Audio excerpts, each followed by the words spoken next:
tó ń play nígbà yẹn ó tún ti yàtọ̀ wọ́n tún ti ń jójó mi. Ó tún ti yí sílẹ̀ ọ̀dọ̀ kẹ́tẹ́ kò síbi tẹ́mádẹ́sì orí àwọn hip hop ọmọ Nàìjíríà ni wọ́n ń play nísìnyí. Ó yí sí Nàìjíríà nìyẹn ó tún yí sí Ghana. Àwọn èèyàn dẹ̀ ń gbọ́. Àwọn èèyàn gbọ́ ilé ayé yí bó bá ṣe yí ẹ jẹ́ ká máa tọ́ lọ́run ló yí kò ní ṣàwàlà yí a lè yí jẹ́ ká gbà fọ́ lọ́run ẹni tó bá ń dìde ká fà lọ́wọ́ sókè wòlíì tó bá ń dìde kó fà lọ́wọ́ sókè kó má dọ̀bù kọ́ọ̀sì ẹ̀mí mímọ́ ẹ̀ olórin iná náà kọ́ ọ̀nà téèyàn fi lè sin Ọlọ́run kó ràn lọ́wọ́ kó má jákulẹ̀ ọ̀tẹ̀ ti pọ̀ jù nínú ṣọ́ọ̀ṣì ní gbogbo àgbálá ayé nínú kérúbù sẹ̀lẹ̀ nínú oríṣiríṣi CAC Pentecostal gbogbo ẹ̀ ọ̀tẹ̀ pọ̀ gidigidi ẹ jẹ́ á jèrè ọkàn ẹ jẹ́ ká jèrè ọkàn ẹ jẹ́ á jèrè ọkàn nítorí òun fẹ́ fún wa nìyẹn ẹni tó tí ò fẹ́ wá ṣọ́ọ̀ṣì wá ìbínú gbogbo oríṣiríṣi ọ̀tẹ̀ wá fi lé dànù ẹ jẹ́ á jèrè ọkàn iná Ọlọ́run máa wò mọ́ wá Ọlọ́run tó tẹ́lẹ̀ bá wọ ṣọ́ọ̀ṣì tó ń béèrè pé Ọlọ́run ṣe fún mi ṣe fún mi ṣe fún mi gbàtẹ́mi mi wọ́n bá gbé ògo yẹn tán gbèdé tó wọ ọkàn ẹ̀ bí gíláàsì la ṣe rí níwájú wọn tó rí pọ̀ ọkàn ẹni yẹn ó dọ̀tí kò lè ràn yàn lọ́wọ́ ó ń jẹ́ kéèyàn fún yàn lówó nìkan ni ìrànlọ́wọ́ àmọye kan oríṣiríṣi téèyàn lè ṣe tó fi lè jẹ́ ìrànlọ́wọ́ tó ń níwájú Ọlọ́run dẹ̀ Ọlọ́run kórìíra ẹ̀ tó bá ń ṣe nínú bí ni sí ọmọlàkejì ẹ̀ tó fẹ́ dìde Ọlọ́run kórìíra ẹ̀ nínú ṣọ́ọ̀ṣì ló ti bẹ̀rẹ̀ kò ń ṣe lórí ibi tí Tọ́pẹ́ nìkan dúró sí ó ń ṣẹlẹ̀ káàkiri àgbáláyé Ọlọ́run kó gbà fún wa Ọlọ́run ká fi ìjọba ọ̀run ká fi ṣèrè jẹ ẹni tó bá ràn yàn lọ́wọ́ òun ló lè fi ìjọba ọ̀run ṣèrè jẹ kò ṣe pé ká gbàdúrà nìkan ni àbí ká wàánú ẹ̀mí àbí ká fèdè fọ̀ àbí ká speaking tongues nìkan ni Ọlọ́run fẹ́ nǹkan tá a ṣe fún ẹ̀dá iṣẹ́ owó ọjọ́ kẹfà níta bá ṣe fún un lọ́nà máa wò mọ́ wa ẹ ṣé ẹ máa bẹ́tò lọ. ẹ ṣé gan-an thank you for joining us ma ẹ ṣé gan-an.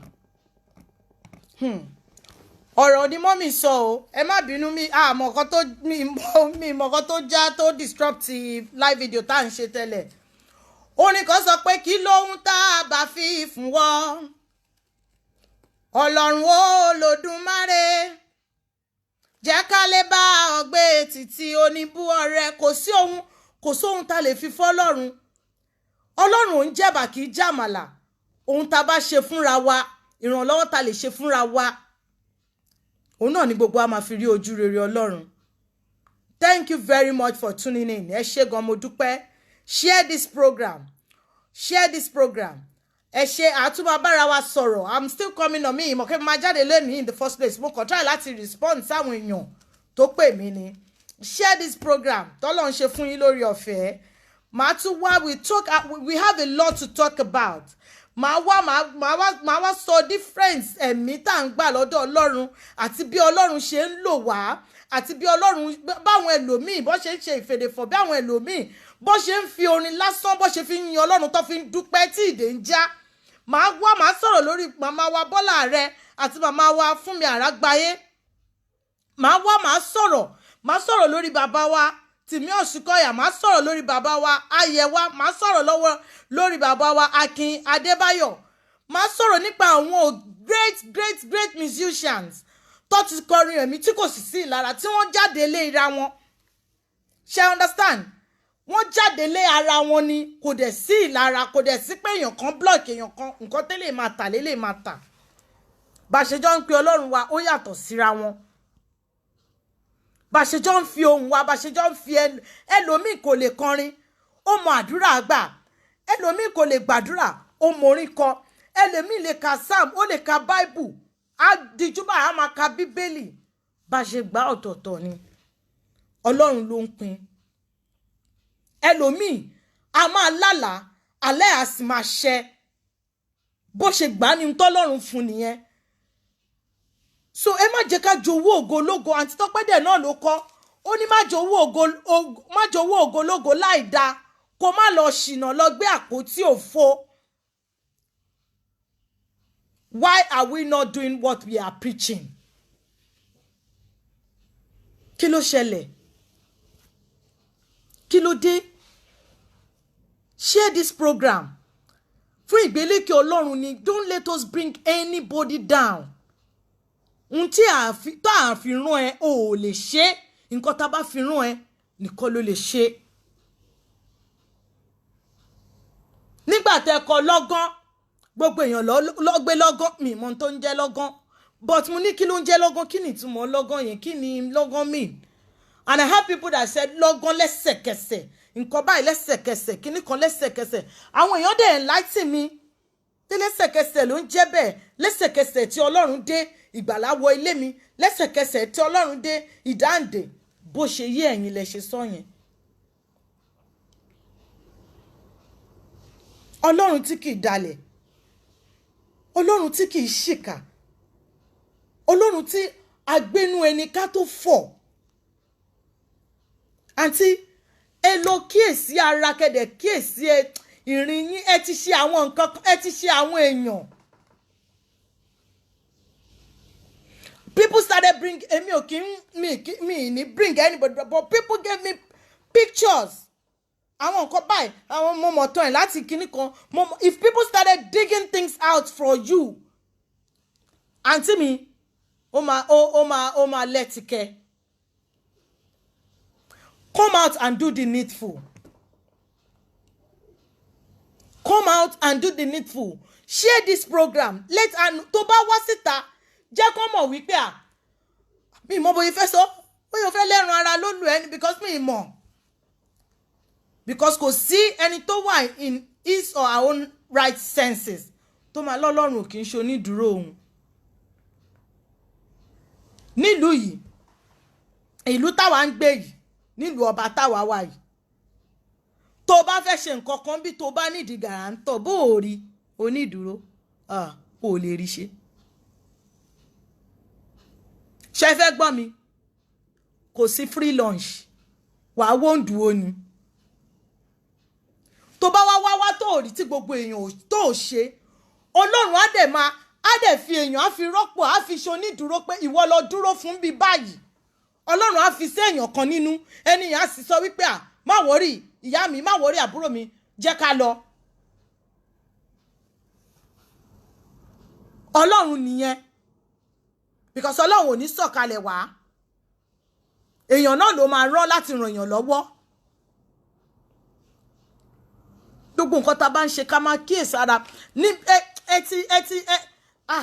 ẹ ti ṣẹ̀ sí ibì kan o. Ṣùgbọ́n ẹ má sọ̀rọ̀ òdì sí ẹ̀mí mímọ́. Ẹ̀mí mímọ́ ò kì í sọ fún èèyàn kó lọ sọ kàtìkàtì ń ta àfẹ̀mí ọtí Jésù tó bá ń pààyàn bẹ́ẹ̀ ṣe sọ. Irú ẹ̀mí ọtí yẹn ló lè ní kó lọ ṣì sọ. Irú ẹ̀mí tí ò ní fọwọ́sowọ́pọ̀ ẹ̀mí iṣẹ́ Ọlọ́run alààyè nínú, a máa tọ́yàn sọ́nà tí ò dá because kò ń ṣe ẹ̀mí Ọlọ́run alààyè. Bíbélì sọ, mo tún sọ lánàá, I'm making this as a reference as well. Ó ní pé wọ́n wà ní yàrá òkè. Ó ní wọ́n ń kọrin. Ó ní ẹ̀mí Ọlọ́run sì bà lé wọn. Ó ní wọ́n dẹ̀ ń fi onírúurú èdè. Ó ní wọ́n fi fọ̀. Ọlọ́run má ṣe wá ní ẹni tó máa gbà rẹ̀ kọjá lọ là tó máa fi Olúwa sẹ́yìn. People can do that. People can do that. Ẹ̀ránṣẹ́ ọmọ yẹn lọ́wọ́ ni. Ẹ̀yin lẹ jẹ́ kó fast. Ẹ̀yin lẹ jẹ́ fast. Àwọn ni wọ́n làlùyọ láyé, àwọn ni wọ́n yege. Àwọn ni wọ́n jẹ́ èèyàn, àwọn ni wọ́n gbóhùn rere ṣe. Bẹ́ẹ̀ni. Kò sẹ́ni tọ́lọ́run àánú tì lẹ́yìn tí kì í yege. An amateur build the ark, a professional build Titanic.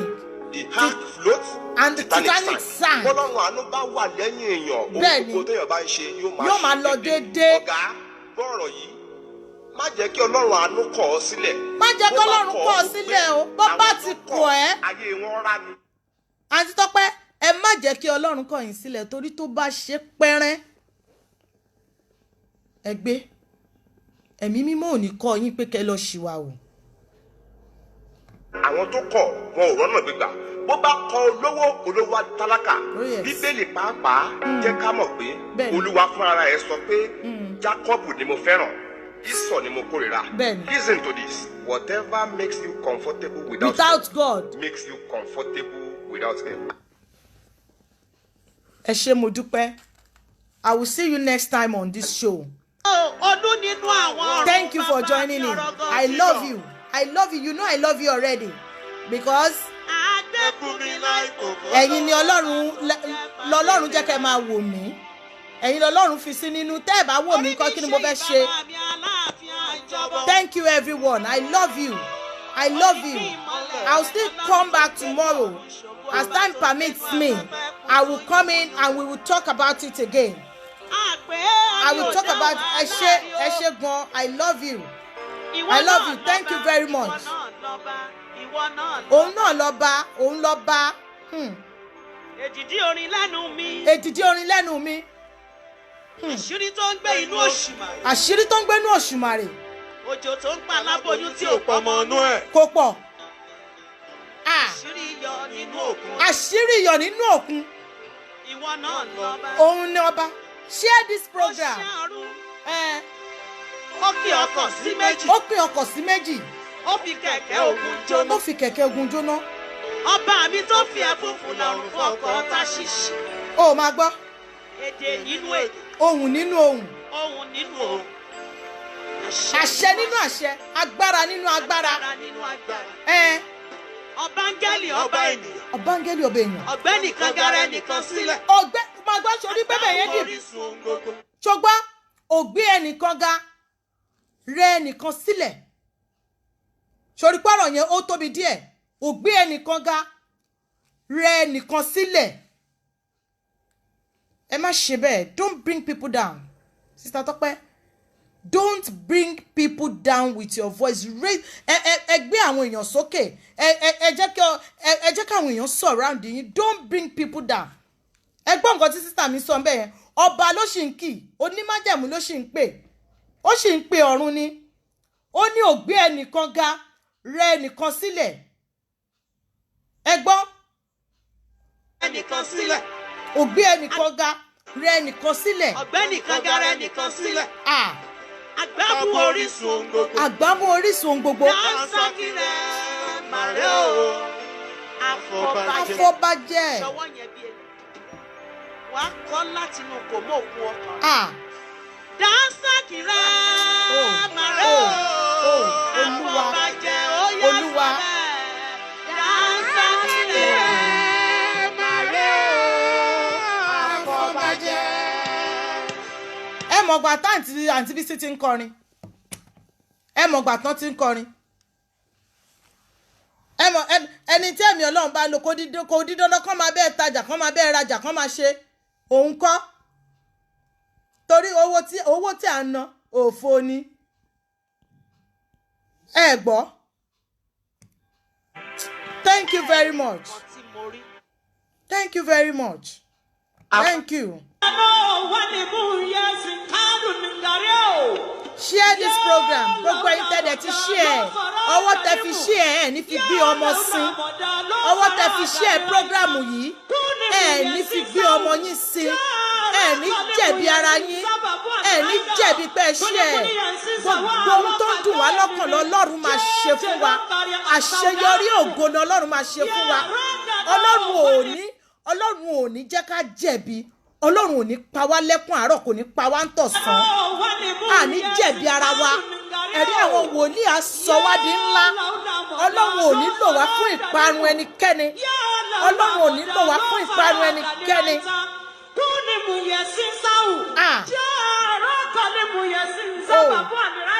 Ẹ̀mí mímọ́. Olúwa o gbọ́. O ti gbọ́. Onídùúró mi ò ṣe. Thank you very much. Ẹ ṣé gan 16 minutes tó kù yìí. When it is 1 o'clock I will stop. Ẹ ṣé mo dúpẹ́ gan. Bójé yan ló dúró wá tí máa sọ̀rọ̀. Bójé yan ló dúró fẹ́mi.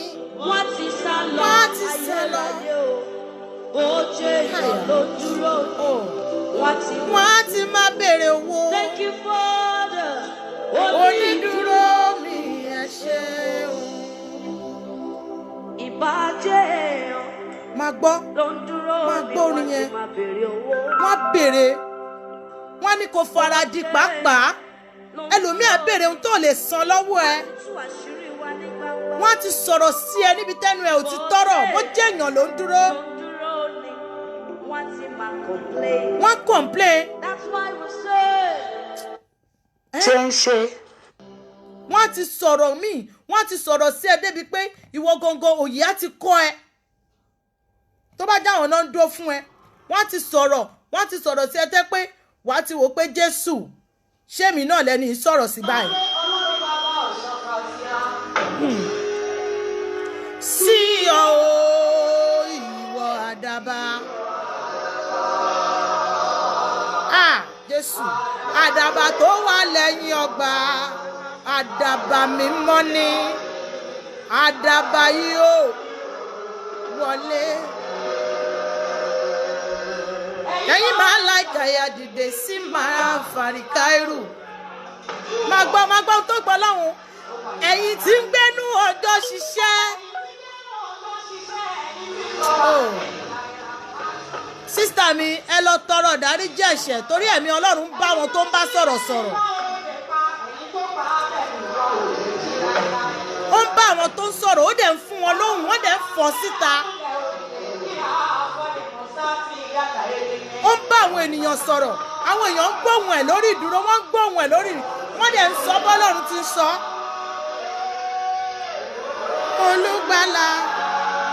Olùgbàlà lọ Ọlọ́run mi. Ó yẹ kí ẹ gbọ́ dáadáa Ọlọ́run bá àwọn ènìyàn sọ̀rọ̀ wọ́n sì ń rí ọwọ́ Ọlọ́run ó ń bá àwọn èèyàn sọ̀rọ̀ o àwọn èèyàn sì ń rí ọwọ́ rẹ̀. Jẹ́ kí gbogbo ayé mọ̀ jẹ́ kí gbogbo ayé mọ̀ láyé mi pé ìrẹ lọ́ba ọ̀run ẹ lè ṣe o agbára yín ká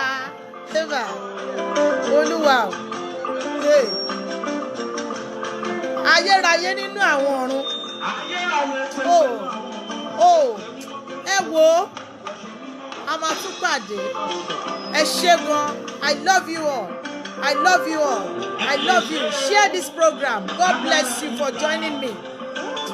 Ọlọ́run tó lásìkò yìí agbára yín ká ẹ ṣé gan thank you very much thank you ẹ ṣé gan thank you very much agbára Ọlọ́run ká bó ṣe máa ṣe tèmi ló ṣe máa ṣe tiẹ̀ òun ló lásìkò tá a wà yìí òun ló lásìkò yìí òun ló ń bá wa sọ̀rọ̀ òun ló fojoojúmọ́ jẹ́rìí ara ẹ̀. máa sọ̀rọ̀ kan pé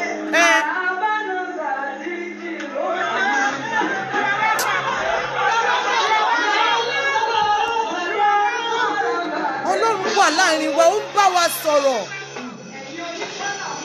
bó ṣe ń bá wa aláṣọ funfun sọ̀rọ̀ làwọn kan fi èdè fọ̀.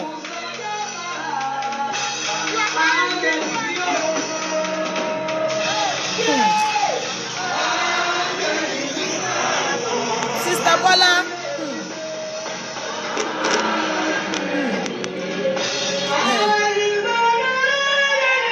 Oh my God. Hey, Sister Bola.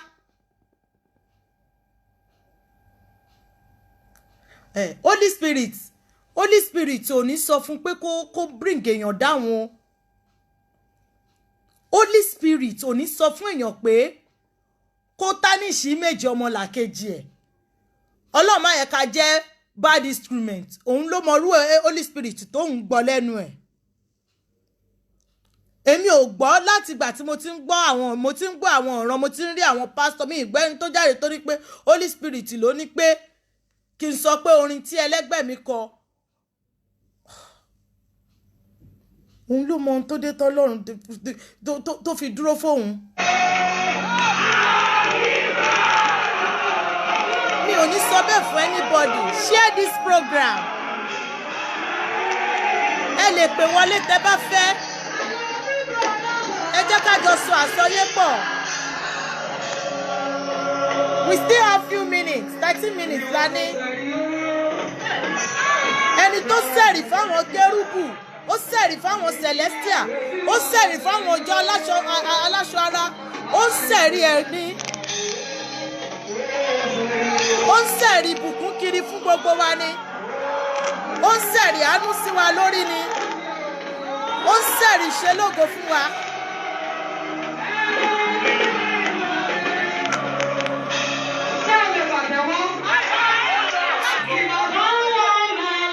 àwọn màlẹ́kà tó wà láàrin wa ìfà fáwọn ogun ọ̀run tó darapọ̀ mọ́ wa ibi tó ti ń kọrin yẹn àwọn ogun ọ̀run ló yẹ kó darapọ̀ mọ́ ẹ ń bẹ̀ lèmi fíù mo sọ lánàá náà kò ń ṣe gbogbo ẹni tó ń kọrin ló wà ní ìmísí tó bá ń kọrin ẹlòmíì wá kọ fún congregation ni ẹlòmíì wá kọ fún àwọn ọ̀run kọ́ sí ni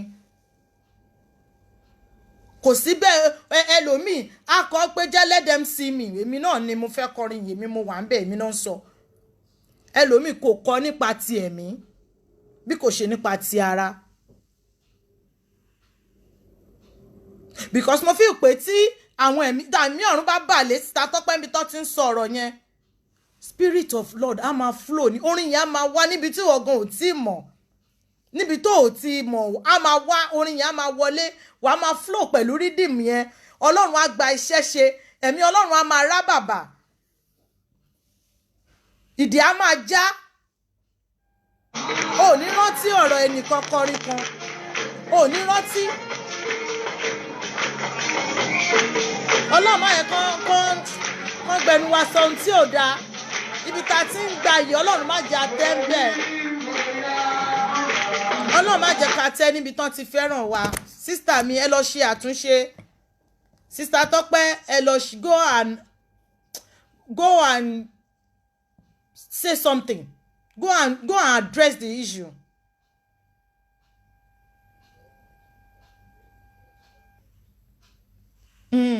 Somebody just sent me an email. So the person said, you did not help that brother who first sang Oniduro. Okay. Okay. Àwọn kan náà kọ́ o. Brother ọmọọba lágbára àwọn kan náà kọ́ sà o. Mi kàn ń sọ fún yín wípé nígbà táwọn náà kọ orin yẹn. Ṣé understand pé kò ń ṣe lady yẹn ló kọ́kọ́ kọ́. Ṣé you understand? Ipe èèyàn kan náà ti kọ brother mi yẹn ni I can still play him for you if you want it. But brother mi sọ fún yín pé brother mi yẹn náà máa ń kọ orin dáadáa. Tó dẹ̀ máa ń wà nù mí sí tó bá ń kọ orin ẹ̀ ni mò ń sọ fún yín gbàbẹ̀. Ipe ó máa ń wà nù mí sí gan tó bá ń kọ orin ẹ̀ ó ń lélẹ̀. Ẹ wo bó ṣe ń yan Ọlọ́run.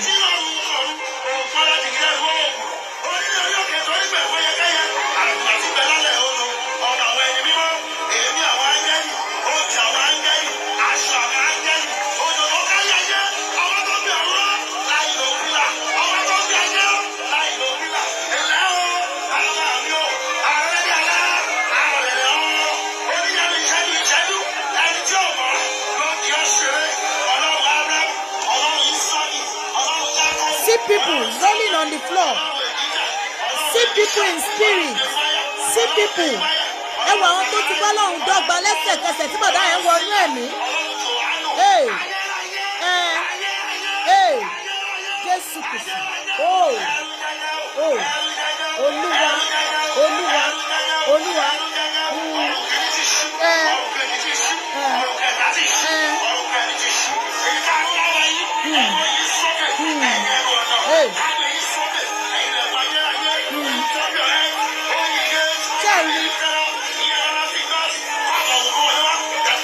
Brother mi yẹn brother Láìtàn lórúkọ wọn brother Láìtàn Àkànmú ló ń kọrin yẹn mo wá ń sọ fún yín gbàbẹ̀ wípé brother Láìtàn Àkànmú náà kọrin bó ṣe ń yan Ọlọ́run tó ẹ wò ó.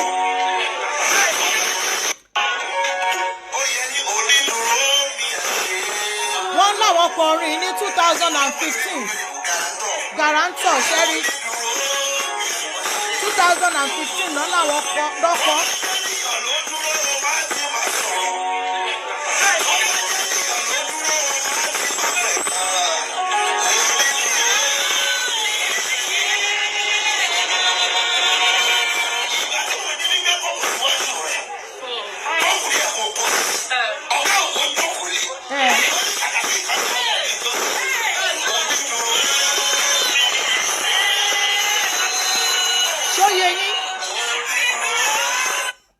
brother mi ẹ̀ ṣó yẹ yín bẹ́ẹ̀ yẹn mo sọ wípé kò ń ṣe Ọlọ́run kò ń ṣe pé aláṣeyọrí ló kọ́kọ́ kọ orin yẹn ṣùgbọ́n Ọlọ́run kàn gba ẹnu ẹ̀ sọ̀rọ̀ jáde ni nǹkan tí mò ń sọ gbàbẹ̀ nìyẹn Ọlọ́run gba ẹnu aláṣeyọrí sọ̀rọ̀ jáde lórin yẹn fi wá orin yẹn náà tọ́ọ̀chì òun níbi tí ó ní àpẹẹrẹ ló fi jáde wá sọ wípé onídùúró mi ẹni tó ń dúró fún mi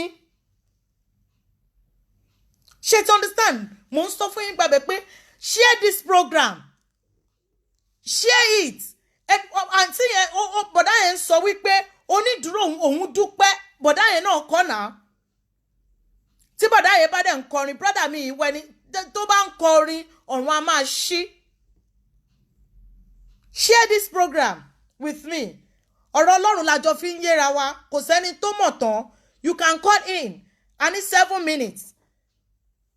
brọ́dà yẹn náà kọ orin yẹn ṣùgbọ́n nígbà tí Ọlọ́run sọ wípé orin yẹn máa lọ sí another stage orin yẹn máa lọ sí another level ní aláṣeyọrí ló ṣe kọ́. I watched a video yesterday the lady said òun tiẹ̀ ti ń rá aláṣeyọrí òun ò tiẹ̀ mọ nǹkan tó ń jẹ́ aláṣeyọrí ó ní Tọ́pẹ́ Àlàbí fún free promotion ni you can call in eléyìí ò sí pé ó ní Tọ́pẹ́ Àlàbí ó fún ní free promotion tí ò sanwó fún ni ó ní tó bá mọ̀ wípé orin yẹn ló máa padà gbé ọmọ yẹn dé ibi tó gbé dé ó ní kò ní sọ bẹ́ẹ̀ ó ní kò bá kàn máa yan Ọlọ́run pẹ̀lú ọmọ yẹn ni ó ní kò bá kàn máa yan Ọlọ́run pẹ̀lú ọmọ yẹn ni bó ṣe rí nìyẹn ẹ má ṣe jẹ́ ká fara wa sílẹ̀ gbogbo wa ilé ológo yìí náà lájọ ń lé à ń jèrè ọkàn ni orin ẹlòmíì tẹ́nì bá gbórin mi tí ò bá tọ̀ọ̀chì ẹ̀ tó bá gbórin ẹlẹ́ni ẹlòmíì ó lè tọ̀ọ̀chì ẹ̀ kó move ẹ̀ share this program ẹ̀ tí share ẹ̀ tó because àwa bíi 50 la wà lórí bíbá ń sin share it ó lè bá ọkàn ẹlòmíì pàdé bẹ́ẹ̀ lẹ́lòmíì máa wò pé kí leléyìí ń sọ yìí but gbọ́ ibi tí wọ́n ti ń rò pé kò lè tọ̀ọ̀chì ẹ̀ yẹn ó máa tọ̀ọ̀chì ẹlòmíì ó máa tọ́ọ̀chì ẹlòmíì níbẹ̀ tó dẹ̀ máa mí ìmí ìyè sí ẹni yẹn tó dẹ̀ máa tí orin tí wọ́n kọ yẹn máa já ìdè àwọn ẹlòmíì orin yẹn á tọ́ọ̀chì ilé mi á wò pé ìwọ Ọlọ́run èmi ló ṣe yìí fún Ọlọ́run á máa tọ́ọ̀chì ẹlòmíì ìmísí á balẹ̀ á wò pé Ọlọ́run síbẹ̀síbẹ̀ ó dára sí mi. Sister Tope, you need to stop this. Stop bringing your colleagues down. Gbogbo ohun tí mo gbọ́ lánàá inú mi ò dùn rárá ní pé àwọn táwa tiẹ̀ tún ń wò wájú tá à ń wò wájú no. Ẹ má ṣe bẹ́ẹ̀. Ìpè yàtọ̀ sí ìpè. Ẹ má jẹ́ kí ìpè dàpọ̀ mọ́ ìpè tẹ́lẹ̀ gbé dání. Torí tí èpè tó bá dàpọ̀ mọ́ ìpè ọwọ́ ẹ bàlàbàlà ló máa ṣe. Gbogbo ń tàdé ṣe la máa jọ àkáǹtì fún níwájú Ọlọ́run. Okay. Oh, Sister Ola said, I think Mama Bolara is the main singer of Onídùúró mi. As you can see, mi ò mọ̀. But mo kàn mọ̀ pé brother mi kan náà ti kọ́. And then wọ́n ní wọ́n dárúkọ sister kan náà lánàá tán nípa àwọn náà ti kọ́ rí. Everybody kí ló dé tó wá jẹ́ sìn ní ìwọ ṣẹ̀ṣẹ̀ fi hùn pé Ọlọ́run ò ń ṣe gàrántọ̀ ẹ. But àwọn gbé àwọn èèyàn wá sórí show ẹ tí wọ́n kọ́ ọmọ ẹ ó kọ́. So kí ló ń wò ń gbà yẹn tó sọ fún ọmọ ẹ lórí show ẹ? Why would you go and do that in a public place? Why? Let us call a spade a spade. Ẹ jẹ́ ká mọ̀ bí a ṣe máa ṣe. Meanwhile, bó ṣe lọ́lọ́run ló fi rán ẹ yẹn ọ̀rọ̀ òdì sí ẹ̀mí mímọ́ gẹ́gẹ́ bí brother wa ṣe sọ yẹn. Go and ask for forgiveness. Torí Bíbélì sọ wípé ègbé ni fún ẹni tí ó wí nígbà tí òun Ọlọ́run kò wí. Ọlọ́run ò ní ever sọ fún anybody pé kó lọ bring èèyàn down, kó lọ wash ọmọlàkejì ẹ̀. Role model ló yẹ kẹ́ jẹ́ fún ọmọ yẹn. Ó yẹ kó máa wò yín wájú ni. Share this program. Share this program and the Lord will bless you. Gbogbo ọwọ́ tẹ́ fi ń share. Tẹ́ ẹ̀ wò pé ọmọ kékeré ni mí. Tẹ́ ẹ̀ ń share láti gbé Ọlọ́run ga nínú ayé mi. Bí ó ti wù kó kéré tó, bí ó ti wù kó rí ẹ̀ ní gbé ọmọ sin. Somebody said, Mommy Tolulope Adelegan is the real composer of Oniduro mi. Shetirinsin. Wọ́n ní Tolulope Adelegan ló kọ. Mi ò mọ̀, but I will go and look for Tolulope Adelegan. Let me write it down. Money wey me be I will be talking about a lot of people, but let me put Tolulope Adelegan. Tolulope abi.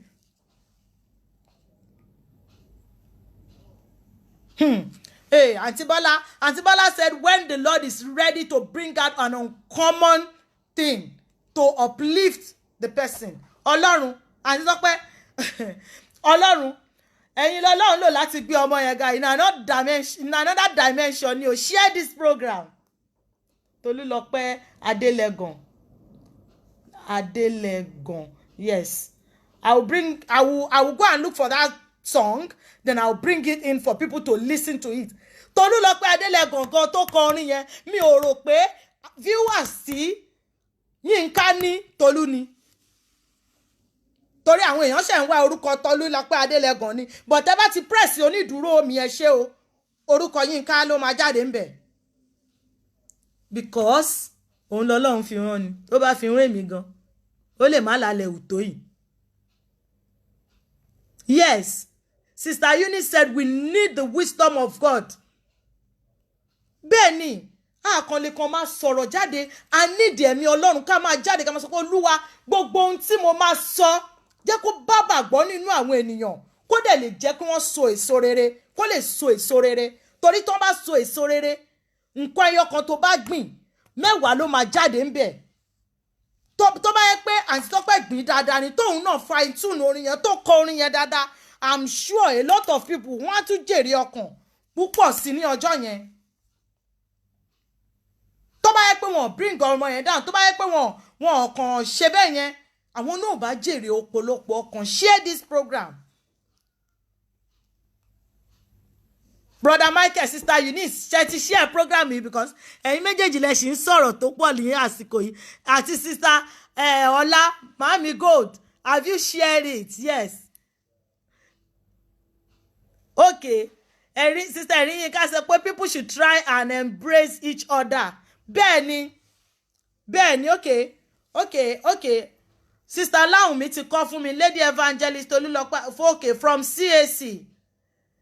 Canaan Parish, okay, Akure, okay. I will look for the video, then I'll bring it in for you. Sister Láwùmí, share program me, I will bring it, am I worried? We will meet tomorrow, lágbára Ọlọ́run, and I'll bring it on for us to listen to it. And it's so cool. I have people that actually compose songs.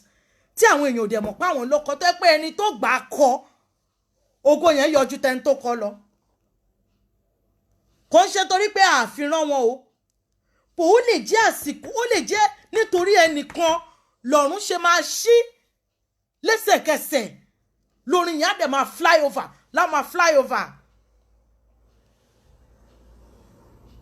Okay. Ó lè jẹ́ nítorí àwọn èèyàn pọ̀ tó pé wọ́n ti kọrin.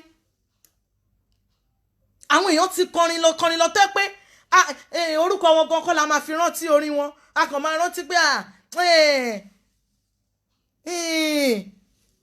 tẹ́pẹ́ ẹlòmíì dẹ̀ máa kan gba orin yẹn.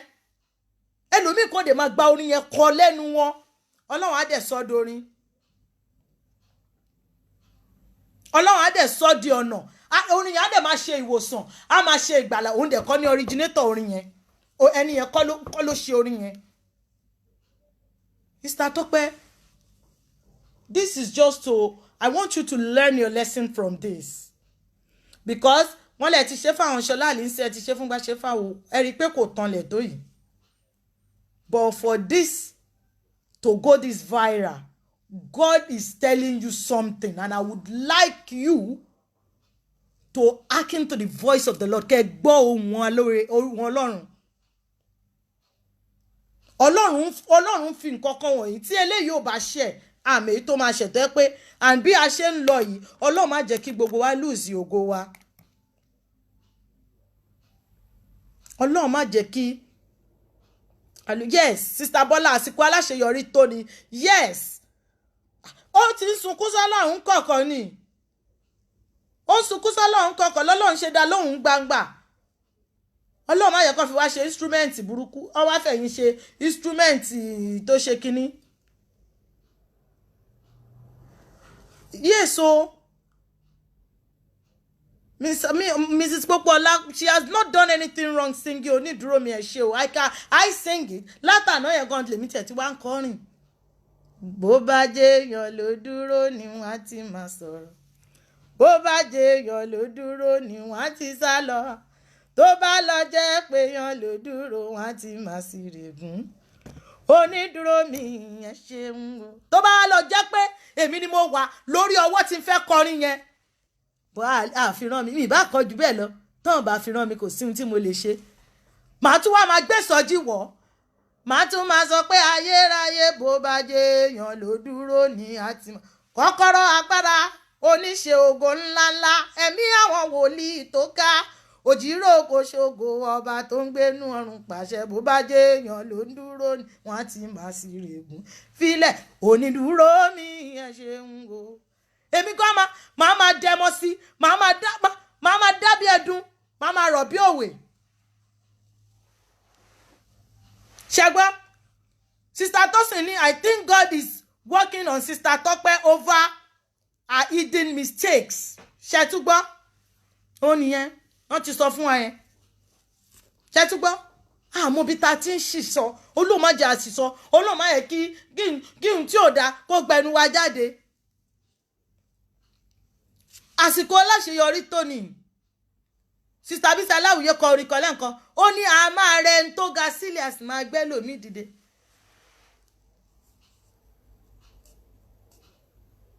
Ẹ wò Ọlọ́run ń ṣe bẹ̀bẹ̀ fáwọn tó ń ṣe bẹ̀bẹ̀ fún. Ẹ má jẹ́ kó máa fi wá ṣàpèjúwe ohun búburú ẹ̀yin lady evangelist tá a mọ̀.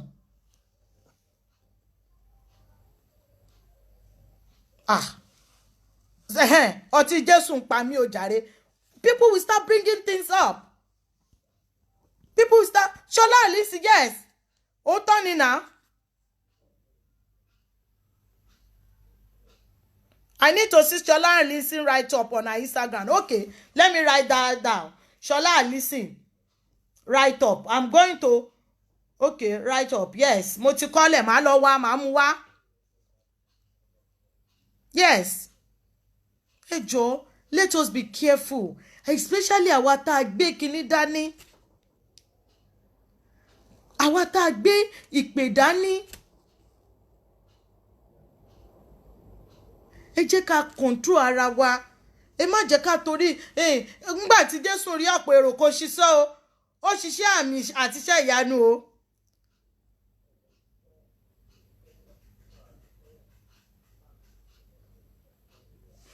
Sister Tope ọ̀run òun ayé fún ògo rẹ̀ but in Ogun State Karo one lady ṣe kíni ó ti lọ. One lady song it pàápàá okay one lady sang it pàápàá a lè kọrin ara wa tèmi náà bá ń kọrin ẹ̀ dídára ọ̀run wọn mi sọ tògo rẹ̀ ó Ọlọ́run wa. Ẹwà ògo tó yí ayé ká ń sọ tògo rẹ̀ ó bó ti pọ̀ tó. Ó yá gbogbo ẹ̀dá ẹranko àtewébẹ̀ ń yíyan. Iṣẹ́ ọwọ́ rẹ̀ gbogbo lókè nílẹ̀ wọ́n yíyan ọ̀run ohun ayé. Let us be careful with what we say. Nǹkan tó ń jáde lẹ́nu wa ẹ jẹ́ ká wà careful. Àdẹ̀ní sì sọ ẹ̀mí Ọlọ́run á tọ́ ìṣiṣẹ́ wa lẹ́ẹ̀kan sí. Ẹ̀yin bàbá mi àti ẹ̀yin màmá mi tẹ́ wà lórí platform yìí. You know I love you and I can never take your love for granted. For sharing this, for joining me on this, for everybody that has made comment, for everybody that has not even made comment, that is watching, for everybody that has shared this program, for everybody that has not shared this program, for somebody that's going to share it later. Bó ti ń kẹ́ pẹ́ láyé tó ẹ̀ ní ṣìṣe. Àṣìṣe ò ní wọṣẹ́ yín. Ẹ̀ ní ṣe grave mistake tó ẹ máa regret lórúkọ Jésù. Ọlọ́run kò ní pààrọ̀ ògo mọ́ yín lọ́wọ́. Bó ti wù kí ó káyé àti ọ̀run pẹ́ tó, ògo àwọn ọmọ yín wọn ò ní fi wọ́lẹ̀.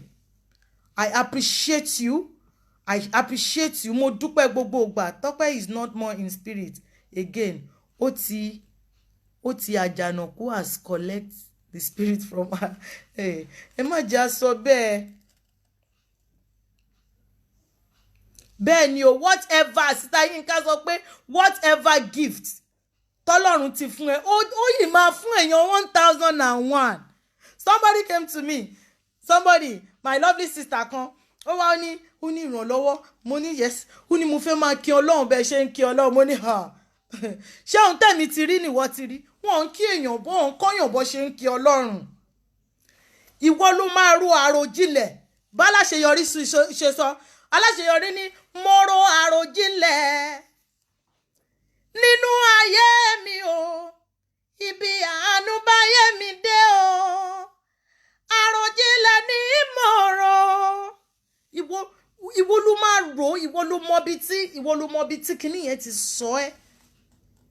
Ìwọ ló mọ bí tó ti dìde fún ẹ. Ìwọ ló mọ bí tó ti ṣalágbàwí ẹ níbi tí àwọn ènìyàn ò ti fẹ́ ẹ. Mi lè kọ ẹ bó ṣe torí èmi mọ ohun tó lé mi débi. Èmi dẹ̀ mọ bí tọ́lọ́run gbà wọlé sẹ́mi lára. Èmi dẹ̀ mọ iṣẹ́ ìyanu tọ́lọ́run ṣe fẹ́mi. So kò jẹ́ kí n mọ nǹkan tó ń ṣe fẹ́ lòmíì. So mi lè kọ ẹ bó ṣe máa yín. Bó ìwọ náà jókòó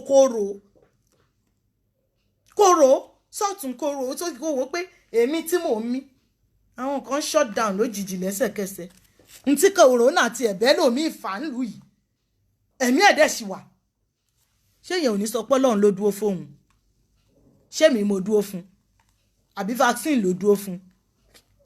Come off it. Ọlọ́run ló dúró fún gbogbo wa. Onídúró kan ṣoṣo tí gbogbo wa ní. Tá a fi ń mí, tá a fi ń yan fanda níwájú ẹlẹ́gàn.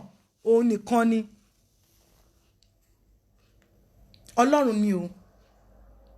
Sister Tọ́pẹ́, ẹ bọ́ síta. Somebody said she has ego. She can never say sorry to ọmọ yẹn. Mo ní okay. Bóyá kò ní nǹkan tó fẹ́ lose. Bóyá èmi ni mò ń rò pé ó ní nǹkan tó máa lose. Bóyá kò ní nǹkan tó fẹ́ lose bẹ́ẹ̀ yẹn ń sìn. Tèmi ń sọ pé ó ní nǹkan tó fẹ́ lose. Bóyá màámi mọ bí tán ti ń gbà wọlé pọ̀ èmi ò mọ bí tán ti ń gbà wọlé lèmi ṣe feel pé tẹ́ bá sọ sorry will not do you any harm.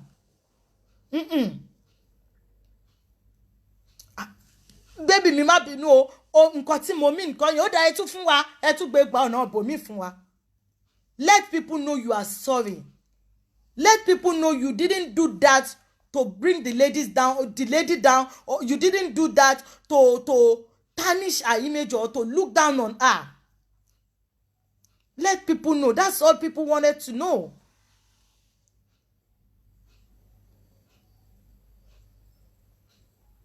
I love, yes, nobody, no, kò sẹ́ni tí ò love one bí sister mi, ẹ má get it wrong o. We all love Sister Tọ́pẹ́. We all love Sister Tọ́pẹ́ o, kò sẹ́ni tí ò love Sister Tọ́pẹ́ ń bí o. Èmi as a person, àwọn tó bá mọ̀ mí, tí bá kọ mí mọ́ lolúwa lójú yín, ẹ máa wò pé ṣáǹtì ṣé ìrànlọ́wọ́ ló kọrin yìí ni. No. Ẹ má get it wrong o. Mi lè pronounce orúkọ yín o, but orúkọ yín yẹn DCG mi mọ bí ṣe máa pronounce orúkọ yín mi ìfẹ́ get it wrong. Yes, I love Aunty Tọ́pẹ́ Alabi music. I don't know why we Christian sisters and brothers don't love ourselves. Oh, okay. Kò ṣe pé àwa láti mú wọn wálẹ̀ o. Mi mọ̀, èmi náà mọ̀, but èmi kà sí àṣìṣe fún wọn. Mo kà sí àṣìṣe fún wọn. Brother mi Ṣẹ́gun Akínjàgúnlá, I love you, sir. Thank you for joining in. One in Hebrews 7:22. In this way, Jesus has become the guarantor of a better covenant. tí ẹgbọ́n sìn brother mi náà kọ síbẹ̀ wọ́n ní ká lọ sí inú ìwé Hébérù 7:22 ṣe ti rí people will start coming out to enlighten us more to talk to us more nípa agbára Ọlọ́run àti bọ́lọ́run ṣe ń fọhùn ẹ̀ ọba tó ń bú títí gbó ti jù wọ́n máa mì tìtì ní pé hey ó dé ológun àjímọ́róró ọ̀pá kan wò kan yè owó kan jí kan ọba oníṣẹ́ ìyanu ẹ má jẹ́ ká bring ara wa down. Let's just be wary of whatever we are talking. Sister Bose Lawal, Mariam, share this program. Share it. Make sure you share. Ẹ jẹ́ kí gbogbo wa náà ká jọ jèrè ẹ̀. Let's share it. I love you. Ma'am, your own voice too is not bad anyway. I love the way you sing. Sing na brother mi, mo dúpẹ́, ẹ ṣé gan. Ẹ ṣé gan, thank you very much. I appreciate you. Ọlọ́run ni ènìyàn kan ipa tán fi fún wa yàtọ̀ọ̀tọ̀. Ipa tán fi fún wa ó yà ọ̀tọ̀ọ̀tọ̀. Share this program. Ó yà ọ̀tọ̀ọ̀tọ̀ mi ò lè jó má jọ̀wọ́ ògológo láìdá. Àsìkò tèmi náà á dé. Ẹ̀mí mímọ́ ṣì máa fèrè síṣẹ́ mi. Tó máa wù tó máa lálẹ́ gidi. Ó máa fèrè sọ̀rọ̀ mi. Á dáhùn níbi tí mi ò ti lè sọ̀rọ̀. Á fọhùn ayọ̀ jáde. Á jẹ́ kí n mọ̀ pọ́ bá lòun jẹ́. Á máa ṣíwájú mi lọ. Síbẹ̀síbẹ̀ mo máa bọ̀ lẹ́yìn ni. Torí pé Jésù lọ́ba yẹn á máa jẹ́. Èmi ò lágbára lórí rẹ̀ rárá. Òun ló ń pàṣẹ fún gbogbo ènìyàn. Síbẹ̀ ó tún dára sí mi. Òun ló dá mi lóbìnrin. Síbẹ̀síbẹ̀ mo mọ iye ọba. Ọlọ́run ṣì máa fèrè sọ̀rọ̀ mi. Ó ṣì máa fèrè síṣẹ́ mi. Ó dá mi lójú. Ó máa fèrè sọ̀rọ̀ mi gangan. Tí máa padà wá dúpẹ́. Ọlọ́run, I love you all. I love you. Ẹ jẹ́ ká máa lọ. I've taken your time. I will still come back tomorrow. Mi ò take love in for granted o. Mo dúpẹ́ lọ́wọ́ yín. Thank you. Thank you. Thank you. Thank you. God bless you. God bless you. God bless you. Gbogbo ọwọ́ tẹ́ fi share program mi bí mo ṣe sọ lẹ́ẹ̀kan. Ẹ ní fi gbé kankan nú àwọn ọmọ yín sí o. Ẹ ní sọ ẹkún kíkorò. Ọlọ́run ò ní jẹ́ kẹ́ sunkún kíkorò. Thank you.